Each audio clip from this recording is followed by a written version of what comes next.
Hey guys, what's up? Carter here.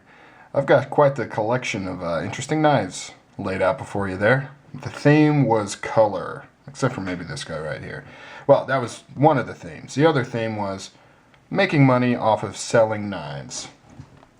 Now, this video is just going to be kind of an off-the-cuff, me throwing out some ideas. Feel free to agree with them, not agree with them. It's just some things that I've thought about over the years. And it also kind of ties in with the idea of buying users and duplicates and collecting and save queens as opposed to using and things like that. I've always struggled with using my knives. Sometimes it's off and on. Sometimes I don't have a problem with it. Sometimes I do. Sometimes I get a knife and I love it so much I have to buy a duplicate. I just, one to carry, one to use, one to keep in the safe because I'm just so in love with that knife. I just think I'll never want to carry anything else, so might as well get two.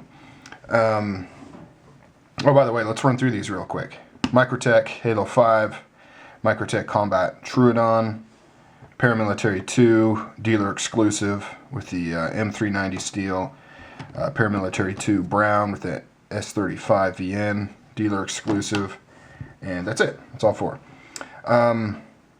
So, and the reason why I kind of tie it into the Safe Queen thing is part of the reason, I guess, I mean, it's not at the forefront of my mind, but part of the reason why I get that urge to do that is the idea that I don't want to damage it because it could be, I guess, worth something someday. I don't know. I'm trying to pick apart why I get that desire to do that. And I know some of you guys have that desire too, to baby your knives and keep Safe Queens or get duplicates or whatever the case may be. And so I kind of recently started thinking about why that is and things like that. So let's talk now about making money off knives, right? There's two basic ways to make money. Well, three ways to make money off knives. Let's get the first one out of the way because I'm not really going to talk about that. That's, being a dealer. Getting a large amount of knives at dealer cost and selling them for more than what you paid for them at dealer cost. But we're not going to talk about that because I'm not a dealer. I know most of the people that watch my channel aren't knife dealers, so we're getting that out of the way. The second one is kind of jumping on fads.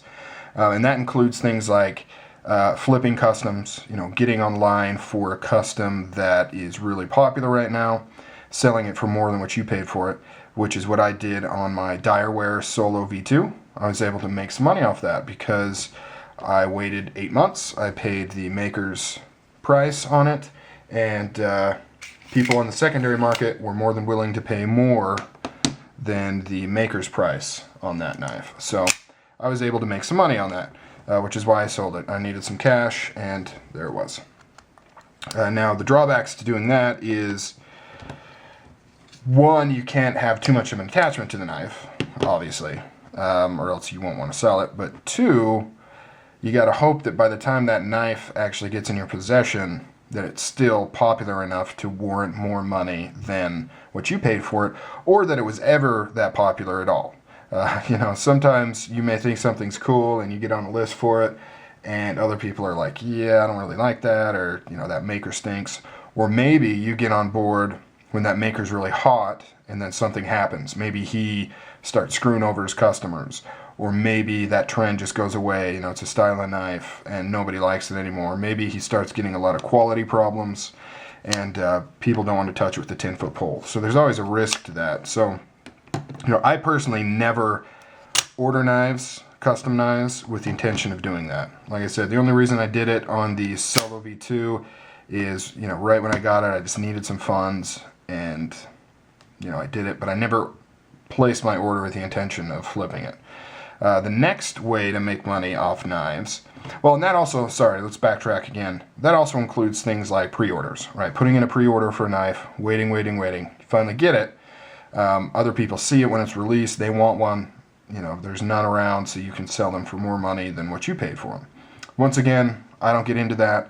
If I were to flip a knife like that I get on pre-order, it would simply be happenstance, that I just happen to need money at that time and whatever. But I've got a few pre-orders in, no intention of selling them when I get them, but you never know. The third way is, and this is kind of the one that ties in more with the duplicates and things, is the idea that a knife is going to get more valuable as time goes on. You know, the idea that it may be discontinued or become super popular after the fact possibly, or maybe that the maker becomes super popular, kind of like old Emersons can fetch a lot of money, some of them. But the problem, and that's what I'm really going to delve into, because that's where the whole idea of like not using your knives and duplicates and things come in. In my opinion, and this is just my opinion, that is just not a good mindset to have, because it's not going to turn out. It's really not going to turn out that way. There are a few occasions, you know, where some of these older discontinued knives fetch high prices, but more often than not, it won't be the case. More often than not, you're going to be selling it for less than what you paid for it, or possibly not able to sell at all. And the reason for that is, you know, the knife industry, like many other industries, kind of runs off of fads, you know, what's popular right now. And a lot of the times these designs, they get dated, and people don't want to pay more for dated designs. An example of that is I'll occasionally see some old school Striders pop up for sale, and I'm talking both customs as well as old school production Striders. You know, they'll pop up for sale, and people will want, you know, a pretty hefty amount of money for them, with the idea being, wow, look at this, look how cool this is, super rare old school Strider, great condition, expecting to get a lot of money, and they don't quite get the reaction maybe they're hoping for, it seems, because generally people look at it and they say, oh, that's really cool, but it looks old, it's dated.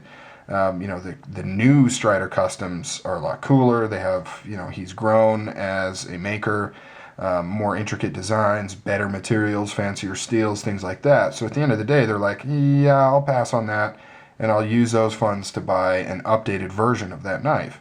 That happens a lot. There are exceptions, like Emerson, some of his pre-tax and things like that. I mean, those are just extremely valuable, extremely sought after. But that's usually the minority. More often than not, it's not the case. I'll see people try to sell old school Spydercos, you know, just like old Spydercos, and you look at them and you're like, wow, that's so cool, I didn't know they made one like that.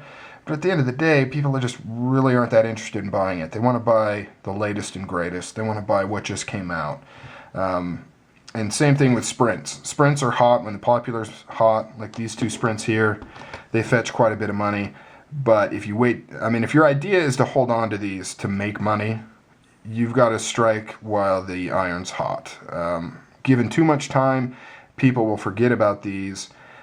For one, they probably won't be looking for them. They'll be looking for the sprints on a new hot model. The Paramilitary 2 has been very popular over the last few years, but I'd imagine it'll eventually be replaced by something else.